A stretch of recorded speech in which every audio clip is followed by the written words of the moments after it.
इतनी बेशर्मी ये लाते कहां से हैं?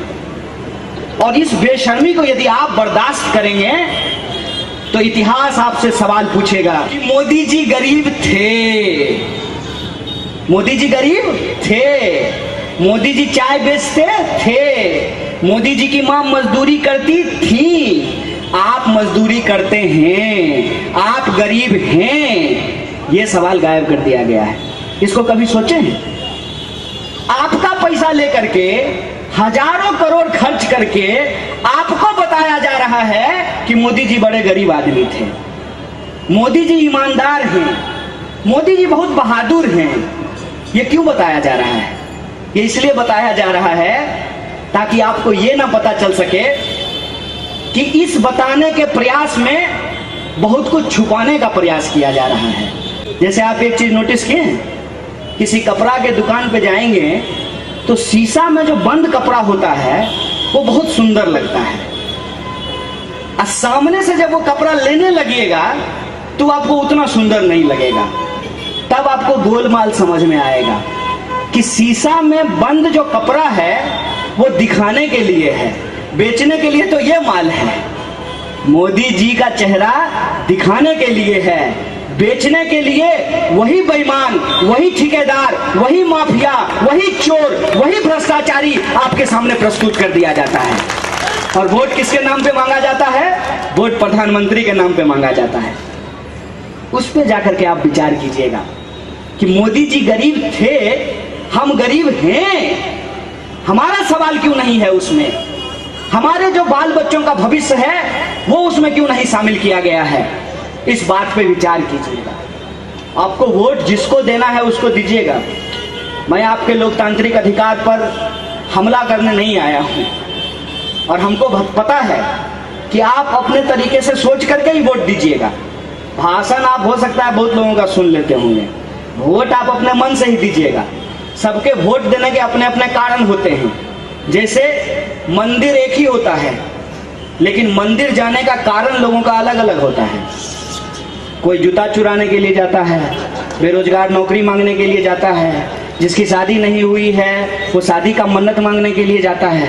मंदिर एक ही है, मन्नत अलग अलग है, उद्देश्य अलग अलग है। उसी तरीके से चुनाव एक ही है, वोटर इतने हैं, वोटर का वोट देने का अपना अपना तरीका अलग अलग है।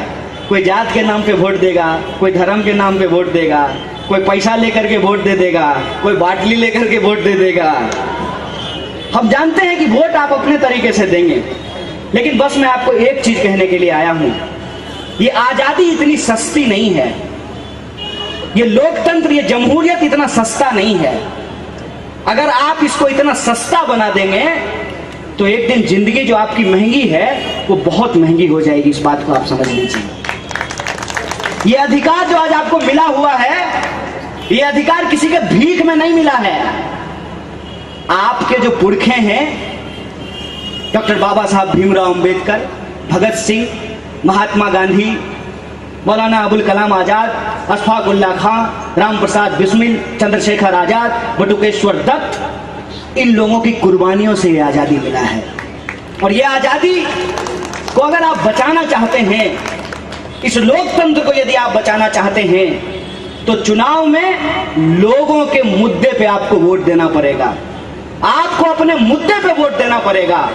और आपका मुद्दा ये नहीं है कि हम कहें कि 2 करोड़ नौकरी कहां है तो अमित शाह कहें 370, हम कहें 15 लाख कहां है तो अमित शाह कहें 370, हम कहें सड़क क्यों नहीं है तो 370, बिजली क्यों नहीं आई 370, पानी क्यों नहीं आया 370, गटर क्यों बह रहा 370, सब्जी महंगी हो रही 370, तेल महंगा हो रहा 370, बैंक बिक गया 370। ऐसी बेईमानी, ऐसी बेईमानी, इतनी बेशर्मी ये लाते कहां से हैं? और इस बेशर्मी को यदि आप बर्दाश्त करेंगे तो इतिहास आपसे सवाल पूछेगा। इतिहास आपसे पूछेगा कि जब जमहूरियत का गला घोंटा जा रहा था, जब संविधान की धज्जियां उड़ाई जा रही थी, जो आजादी आपको 1947 में मिली, उस आजादी को जब गिरवी रखने का प्रयास किया जा रहा था, चंद मुट्ठी भर दौलतमंदों के घर में जब संविधान के अधिकारों को नौकर बनाने का प्रयास किया जा रहा था, तब आपने आवाज क्यों नहीं उठाई? मैं आपसे अपील करने आया हूं कि आप आवाज उठाइए। अभी पीएमसी बैंक लुट गया है, खाता धारक आवाज उठा रहे हैं। मैंने देखा कि एक खाता धारक, मोदी जी तो मिले नहीं, उनके फोटो के चरण पकड़े हुए थे। फोटो में ही रहते हैं, वो फोटो में ही दिखते हैं। वो परिस्थिति आने से पहले आपको ये विचार करना पड़ेगा। और एक कहानी आपने सुनी होगी कि एक बार जंगल में आग लग गई। बड़े बड़े जानवर या तो तमाशा देख रहे थे या भाग रहे थे। एक छोटी सी कोयल अपने चोंच में पानी भर के उस जंगल की आग को बुझाने का प्रयास कर रहा था।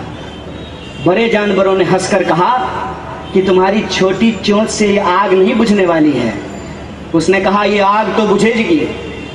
आग कैसी भी हो उसको बुझना पड़ता है, नशा कैसा भी हो उसको उतरना पड़ता है। आग तो ये बुझेगी, लेकिन तुम्हारा नाम आग लगाने वालों में और हमारा नाम आग बुझाने वालों में लिखा जाएगा। वही कोयल की छोटी चोंच, वही छोटा सा प्रयास विजय दलवी का प्रयास है। इसीलिए मैं आपसे यह आग्रह करने आया हूं कि महाराष्ट्र के चुनाव में हम एक ईंट रखने आए हैं। उस ईंट पे ईंट जोड़ करके हमको इस इमारत को बुलंद करनी है। और ये इमारत ऐसी इमारत होगी जहां लोगों के हक और अधिकार होंगे, जहां धर्म के नाम पे किसी की हत्या नहीं होगी, जात के नाम पे किसी का शोषण नहीं होगा, लिंग के नाम पे किसी के साथ भेदभाव नहीं किया जाएगा। सबको शिक्षा, सबको काम, मजदूर को मजदूरी, किसानों को उनके फसल का दाम, हिंदू हो या मुसलमान, सबको मिले बराबर का आत्मसम्मान। ये लड़ाई है, इस लड़ाई में हमारा साथ दीजिए। इन्हीं शब्दों के साथ आप तमाम लोगों को शुक्रिया अदा करते अपनी बात को खत्म करूंगा। शुक्रिया। इनकलाब जिंदाबाद, हमारी एकता जिंदाबाद।